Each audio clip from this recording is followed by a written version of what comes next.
Abbiamo colto l'occasione del pranzo dei volontari di Natale per poter dare una notizia per noi molto importante che crediamo sia un altro passo avanti per poter consolidare la nostra didattica. E c'è la nomina di un nuovo direttore che è Alessandra Campedelli, che da noi al nostro interno già da oltre 15 anni e che crediamo sia la persona più giusta per poter accompagnarci in questo percorso.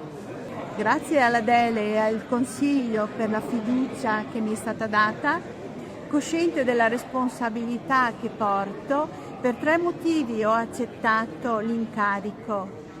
Per una mia storia personale, per l'affetto che mi lega a questa grande opera e per la squadra di volontari che siamo.